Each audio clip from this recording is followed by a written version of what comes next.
What's up, folks? Welcome back to the channel. If you're clicking on this video, it's because you already know that P. Diddy has been arrested on racketeering and prostitution and sex trafficking charges.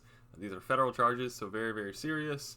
And I'm just going to read the indictment because it just came out today. Got unsealed by the court, the grand jury indictment. So I just want to read it and see what actually is being alleged, what they believe the evidence they have, and just kind of give you my take on it. For those who don't know, I'm an assistant district attorney, so I'm a state level prosecutor in North Carolina, and I make videos on this channel, usually a little more edited, cut together. This is going to be pretty informal, just going through piece by piece, just as is.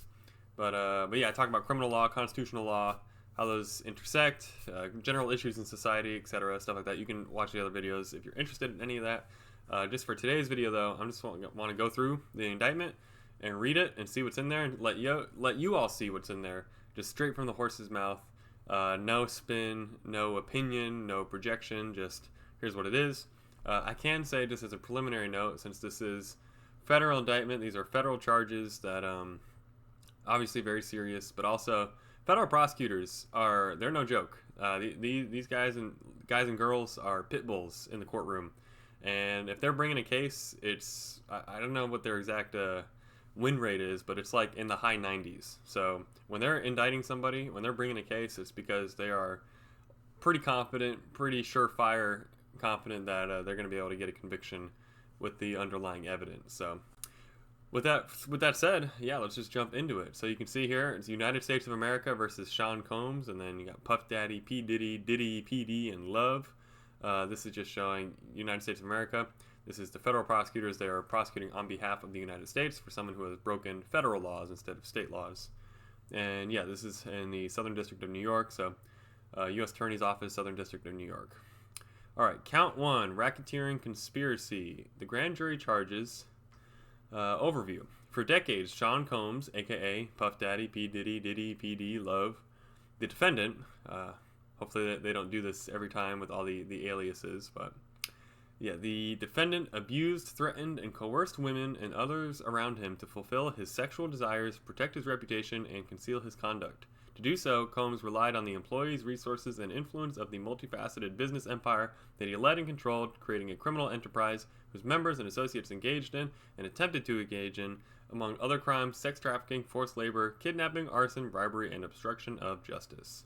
So, overview, racketeering, right? This is RICO. This is federal RICO charges here. That's the racketeering statute. RICO is basically a rather broad statute, but it's designed to go after criminal organizations where they can try and conceal individual acts within the organization as being not criminal. And sure, acts that are seen in a vacuum may not be a criminal act, but when you put it all together, then it all goes to further some sort of criminal means, this criminal business. And that's RICO is used to go after gangs. It was used to go after mafia families. And when you've got a business like this, a very powerful person runs a very large conglomerate of businesses, and within those businesses, right, you can see here, he was to fulfill sexual desires, protect reputation, conceal his conduct, and then creating criminal enterprise whose members engaged in sex trafficking, forced labor, kidnapping, arson, bribery, and obstruction of justice. Yeah, obviously, all these things listed here are crimes in and of themselves, but they're all just kind of falling under this broad RICO statute to prove this racketeering crime. All right, number two. Defendant operated his business headquartered at various times in Manhattan and LA under a variety of US-based corporate entities, including Bad Boy Entertainment, Combs Enterprises, and Combs Global, collectively the Combs Business. Corporate entities in the Combs Business include, among other things, record labels, recording studio, apparel line, alcoholic spirits business, a marketing agency, and a television network and media company. So, just detailing what businesses are in there, what businesses were involved in this conspiracy, in this RICO racketeering conspiracy. That basically these are all the businesses that he owned, and these were what he was using. They were the means he was using to carry out the various illegal acts, as alleged earlier. At all times relevant to this indictment, defendant engaged in a persistent and pervasive pattern of abuse towards women and other individuals. This abuse was at times verbal, emotional, physical, and sexual. As part of the patterns of abuse, Combs manipulated women to participate in highly orchestrated performance of sexual activity with male commercial sex workers. At times, Combs and others acting in his direction made arrangements for women and commercial sex workers to fly to his location. Combs ensured participation from the women by, among other things, obtaining and distributing narcotics to them, controlling their careers, leveraging his financial support, and threatening to cut off the same and using intimidation and violence. So, right. Again, once we're still in the overview, once again, it's talking about this pattern of behavior, pattern of abuse towards women in particular, how he's essentially getting them to come out to do these sexual activity things and controlling them essentially through, for example, giving them drugs. So, right, illegal means to try and coerce women into engaging in sexual acts that they may otherwise not have wanted to engage in. Physical abuse by Sean Combs, aka all that stuff. Defendant was recurrent and widely known. On numerous occasions from at least in or about 2009, continuing for years, Combs assaulted women by, among other things, striking, punching, dragging, throwing objects at, and kicking them. So, very physically abusive is what they're alleging. His assaults were at times and witnessed by others, and included one instance at a Los Angeles hotel in or about March 2016, which was captured on video and later publicly reported, where Combs kicked, dragged, and threw a vase at a woman as she was attempting to leave. When a member of the hotel security staff intervened, Combs attempted to bribe the staff member to ensure silence.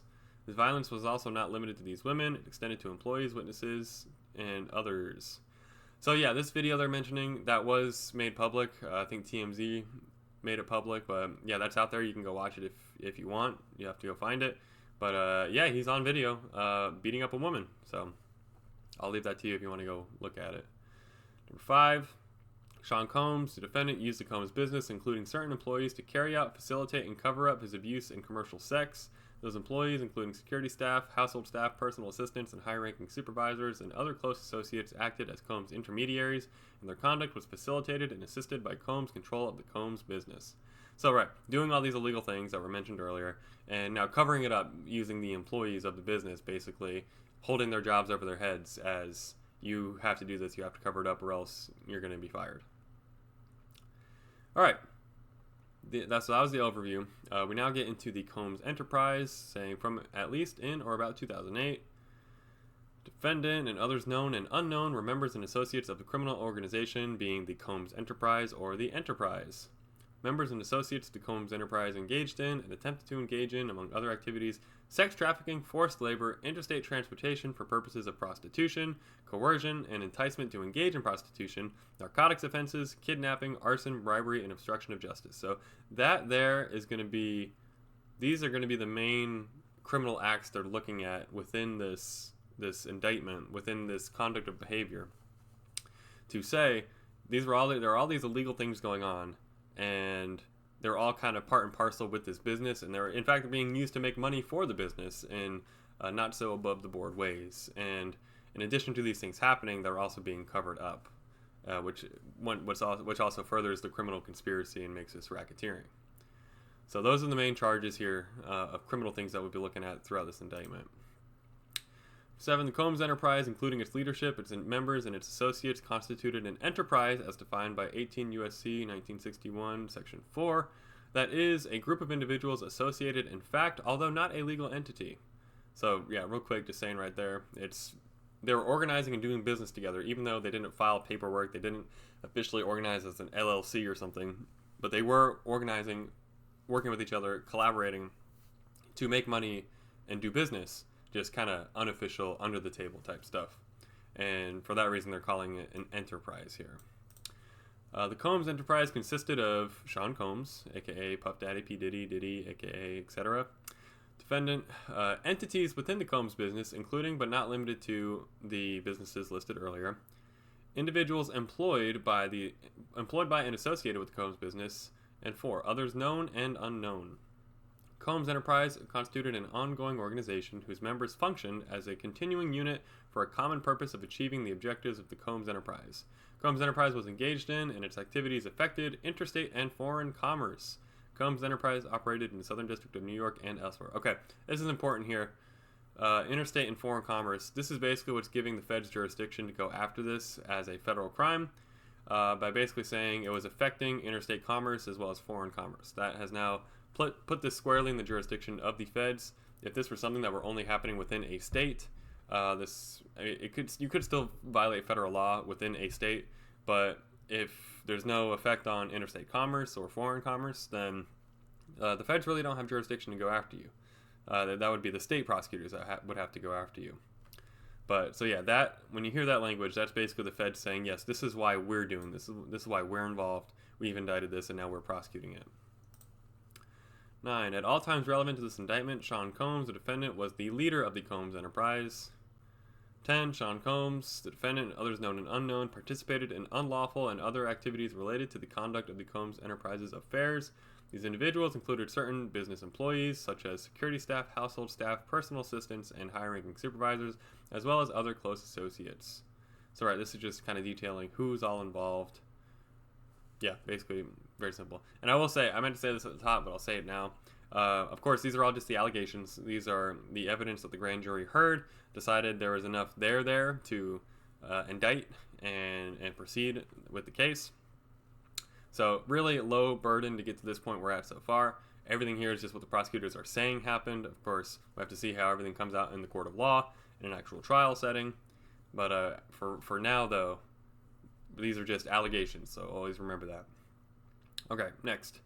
Purposes of the Combs enterprise. Purpose include the following: operate a global business in the media, entertainment, and lifestyle industries, including, among other things, record labels, recording studio, apparel line, alcoholic spirits, marketing agency, a television network, and media company. Okay, so these are the legal purposes that these businesses were created for. It's just within these legal businesses there was illegal activity going on, is the allegation. Another purpose includes preserving, protecting, promoting, and enhancing the power, reputation, and brand of Sean Combs, aka P. Diddy.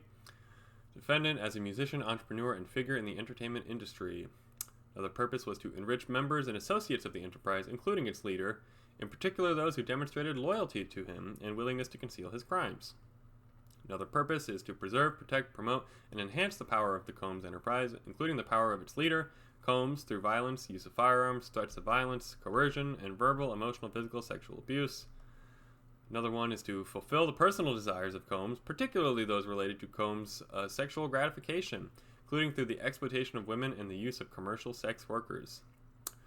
Also existed to enable Combs and other members and associates of the enterprise to engage in unlawful acts of violence, including sexual violence, sex trafficking, forced labor, interstate transportation for purposes of prostitution, coercion and enticement to engage in prostitution, narcotics distribution, and other crimes, and concealing the commission of such acts. Next is to secure the absolute loyalty from members of the Combs enterprise, including through acts of violence and threats.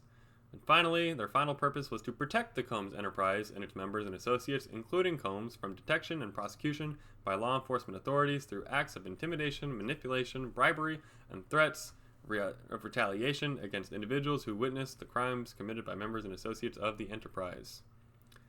So those are the purposes that they're alleging the enterprise existed for.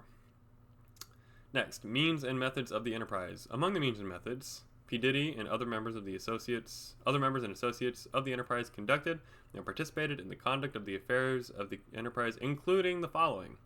So here's basically what they're saying. Here's the means and methods. Here's how they did it.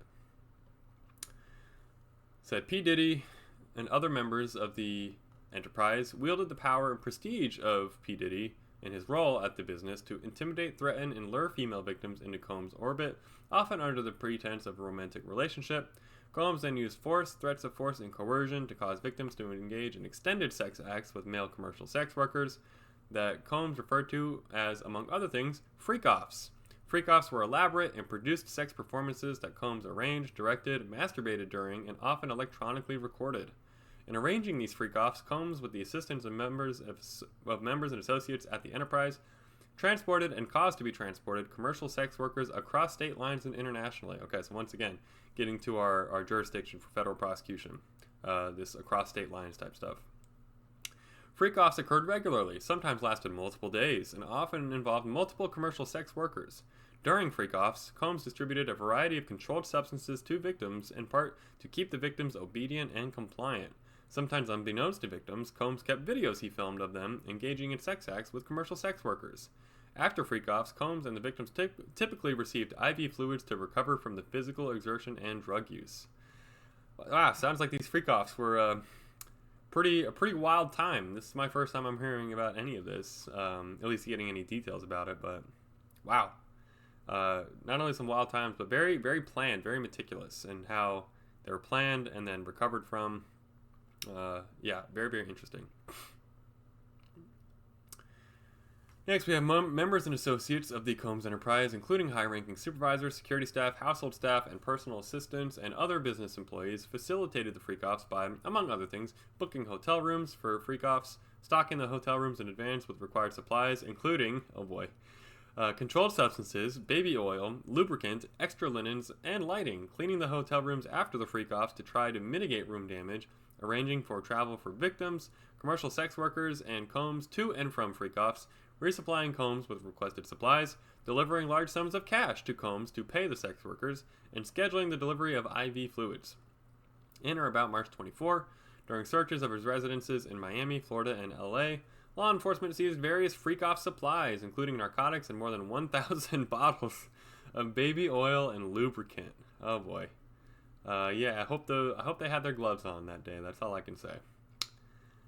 Combs subjected victims to physical, emotional, and verbal abuse to cause the victims to engage in freak-offs. Combs maintained control over his victims through, among other things, physical violence, promises of career opportunities, granting and threatening to withhold financial support, and by other coercive means, including tracking whereabouts, dictating appearance, monitoring medical records, controlling housing, and supplying controlled substances.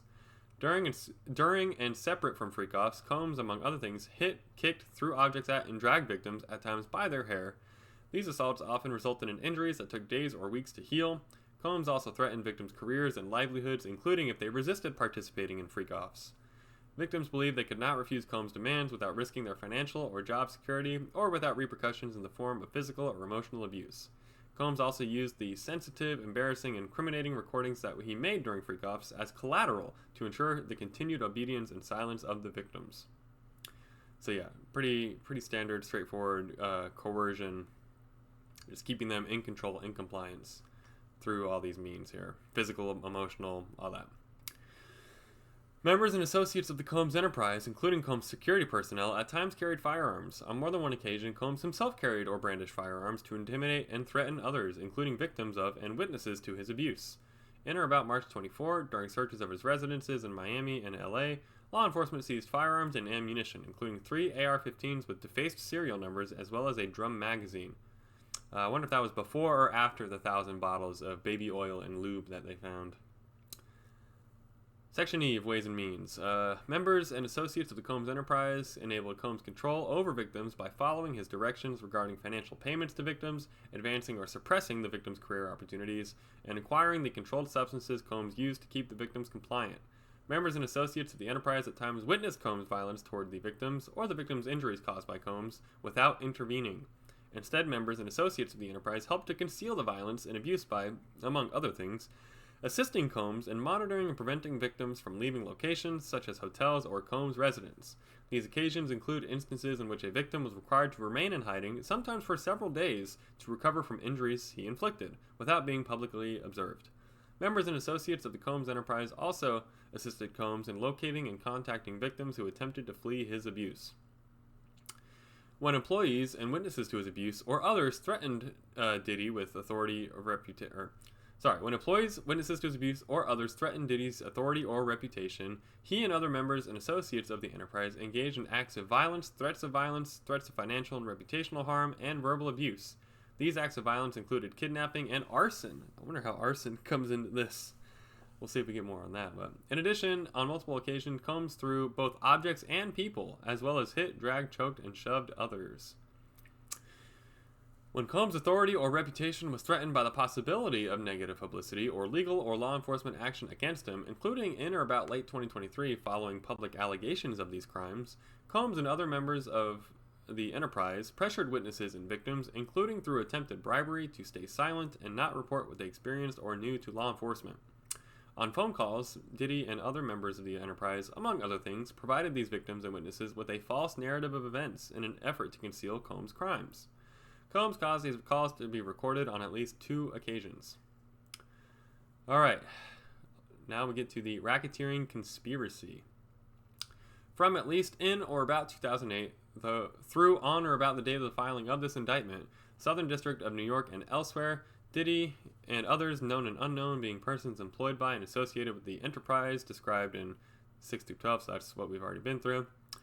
An enterprise engaged in the activities of which affected interstate and foreign commerce, there once again federal jurisdiction, knowingly combined, conspired, confederated, and agreed together and with each other to violate the racketeering laws of the United States, to wit, Title 18 U.S.C. 1962 subsection C.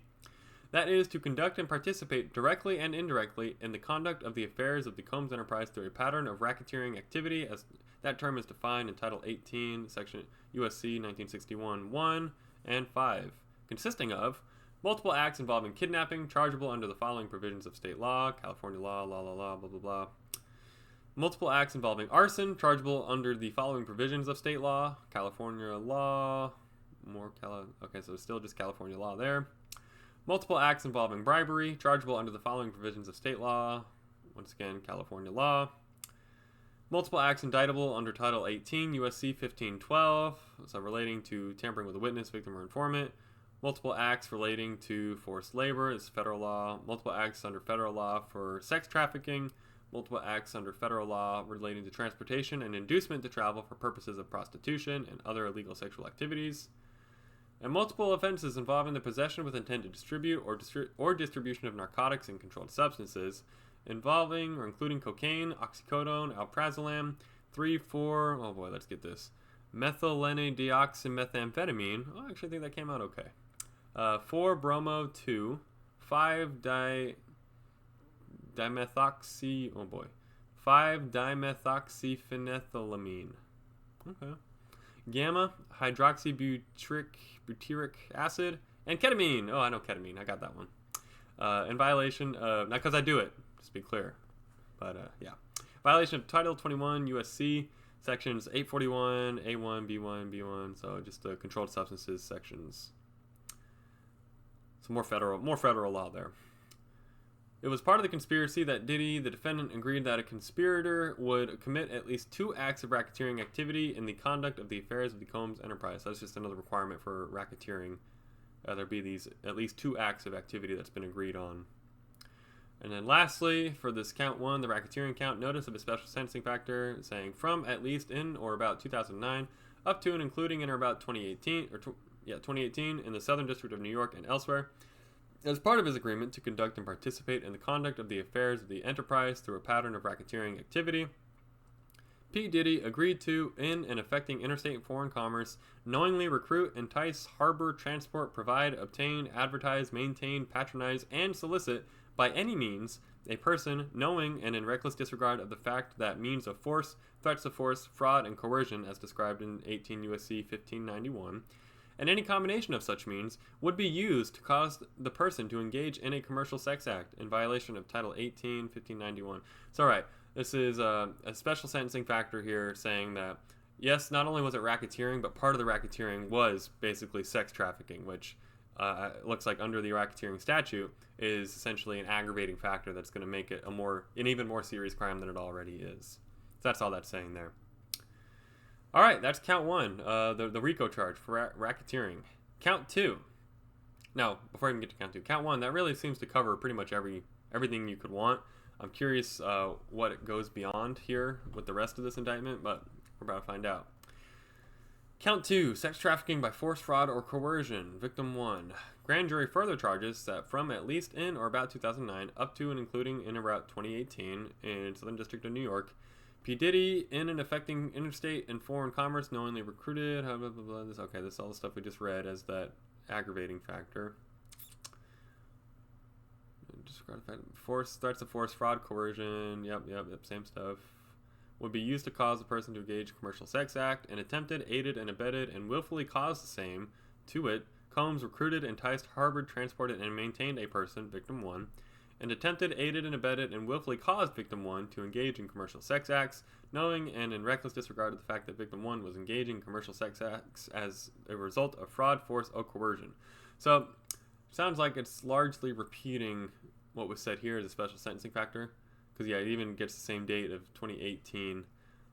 Looks like this is probably right. They have a victim here who's willing to testify, willing to come forward, and I'm assuming it's a female, but her story they're charged that as a separate crime as count 2, but they're also using it as an aggravating factor of the first crime.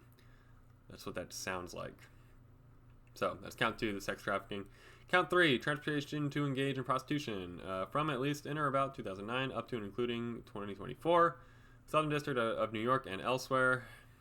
Defendant knowingly transported an individual in interstate and foreign commerce with intent that the individual engage in prostitution, and attempted, aided and abetted, and willfully caused the same, to wit, Combs transported, aided and abetted, and willfully caused the transportation of the female victims and commercial sex workers in interstate and foreign commerce on multiple occasions with the intent that they engage in prostitution. All right, pretty straightforward there. Just that there was a plan. Part of this conspiracy, racketeering, was to organize for sex workers to come in and act as prostitutes for either himself or for others. That's really all that's saying in this section here. Yep. All right, last stuff, forfeiture allegations. This may not be really relevant to what we're talking about today. It's basically just saying all the money that he's made, all the businesses that he's run that have been used for these criminal purposes. Essentially, he's forfeiting them to the government. Which, understandable if you're committing crimes or if you're using your business to commit crime and the government finds you out, then you can. It's not like they're going to let you keep using your business to commit more crimes. So, it seems like it's more of the same. Yep. Proceeds. Okay. If any of the above forfeitable property result in any act or omission cannot be located, has been transferred. Okay, it is intent of the United States to seek forfeiture of any other property. So yeah, basically any property he currently has, or if it was transferred to somewhere else or cannot be located, they're still going to try and go after that or seek some sort of substitute in case they can't find it. So, and then signed by the grand jury foreperson, which of course gets redacted because grand juries are largely secret.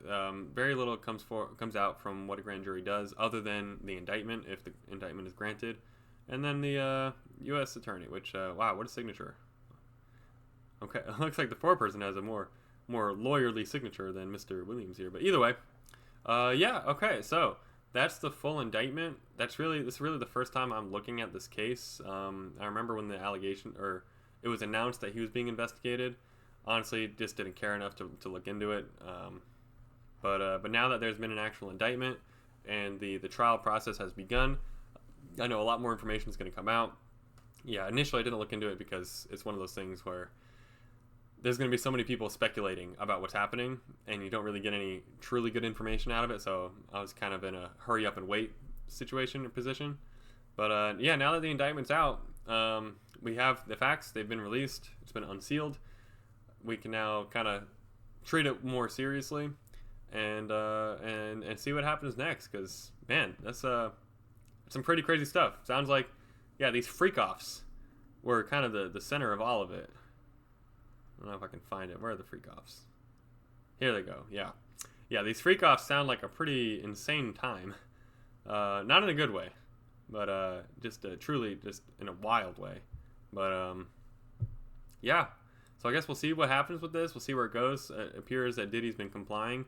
His attorney said that, basically everyone hold your judgment, don't jump to conclusions yet, because he obviously is innocent until proven guilty. He did relocate to New York in anticipation of this indictment, so he's cooperating. It's not like he's trying to run away. He is cooperating. And, we'll have to just wait and see what the other side has to say in their defense, because this sounds pretty bad. But, anyway, that's all I really got for today. I appreciate it if you made it through. I just appreciate the fact that you want to get the full information. You don't just want to hear the headline or hear someone spin it for you. That you wanted to actually hear it for yourself from the horse's mouth. And I'm glad I was able to provide that for you and give a little insight into kind of how I would approach this case as a state level prosecutor. But I guess I'll be paying attention to this case now. I'll see if I can make more videos as more information gets released. But other than that, that's really all I've got for today. So if you learned something interesting or useful, then let me know by dropping a like down below. As well as if you want to see more of this type of content, likes, let me know that's what y'all like. And if you like this kind of content generally, then subscribe to come back for more. And of course, last but not least, most importantly, drop a comment down below. Let me know what you think about this case. I'll be down there with you guys, chatting it up, talking about more information as it comes out. That's one of the best parts of making these videos, is talking with you guys in the comments. So I look forward to seeing you all down there. But that is really all I've got for today. So I look forward to seeing you all on the next one.